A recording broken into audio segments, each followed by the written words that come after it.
found the gap there. Surya Kumar Yadav is going to wrap up the over with a boundary.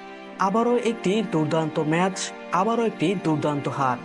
হ্যাঁ বন্ধুরা, বলছিলাম ভারত ও বাংলাদেশের warm up ম্যাচের কথা। গতকাল বাংলাদেশ ও ভারত তাদের নিজেদের মধ্যে ওয়ার্ম আপ ম্যাচ খেলেন। যদিও ম্যাচটি ততটা গুরুত্বপূর্ণ নয় কোনো দলের জন্য, কিন্তু তারপরেও এই ম্যাচটিকে ততটা সাধারণভাবে দেখার কোনো সুযোগ নেই। এই ম্যাচটির মাধ্যমেই তো প্লেয়াররা তাদের নিজেদেরকে পরখ করে নিতে পারবেন, তার শক্তি, তার বুদ্ধিমত্তার বা তার ধৈর্যের পরীক্ষা দিতে পারবেন।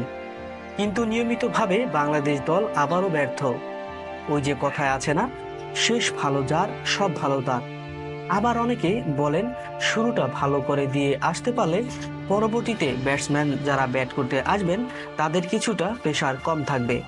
কিন্তু এই সমস্ত থিওরি বা এই সমস্ত লজিক বাংলাদেশ দলের সামনে বড়ই অসহায়। বাংলাদেশ দলের প্লেয়াররা না পারছেন শুরুতে ভালো করতে, না পারছেন শেষে ভালো করতে। বাংলাদেশ দলের প্ল্যান একটাই, তারা ব্যাট করতে নামবেন এবং যথারীতি 1, 2, 3, 4 সবাই 0 রানে আউট হয়ে ফিরে আসবেন। আর এটি একবার বা 1-2 ম্যাচে নয়, এটা গত 2 বছর যাবৎ প্রায় প্রত্যেকটি ম্যাচেই হয়ে আসছে। আর এই সমস্ত ব্যাটসম্যানকে দলে রেখেই আবারও টি-20 বিশ্বকাপের জন্য টিম ঘোষণা করেছে বাংলাদেশ দল।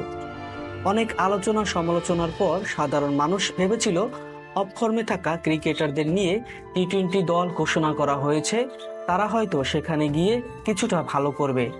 কিন্তু কই, বাংলাদেশ দলের ক্রিকেটারদের স্বভাব বা চরিত্র একটুও পরিবর্তন হয়নি।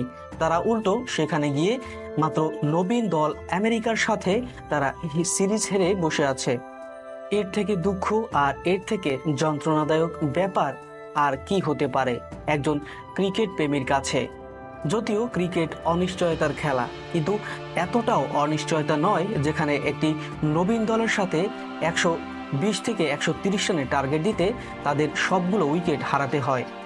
পৃথিবীর সব ক্রিকেটারদের ভালো সময় আসলেও বাংলাদেশ একমাত্র দল যাদের প্লেয়ারদের খারাপ সময় আসার পর ভালো সময় আর কখনোই আসে না।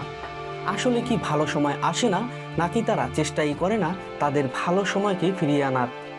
একজন মাত্র মানুষ পুরো বাংলাদেশ দলে, একজন মাত্র মানুষ যাকে বাদ দেওয়ার জন্য চালানো হয়েছে অনেক ষড়যন্ত্র।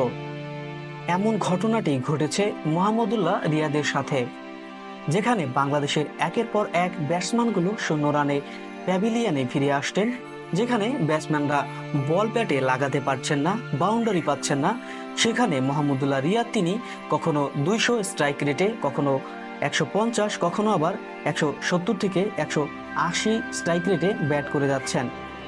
সেই মোহাম্মদুল্লাহ রিয়াদ যার কোনো অহংকার নেই, যার কোনো ব্যাট করার পছন্দের কোনো জায়গা নেই, যার কোনো ফেসবুক লাইভ নেই, যার কোনো সোশ্যাল মিডিয়ায় অভিযোগ নেই, যার কোনো বোর্ডের সাথে বা টিম সিলেক্টর কোচের সাথে স্বজনপ্রীতি নেই।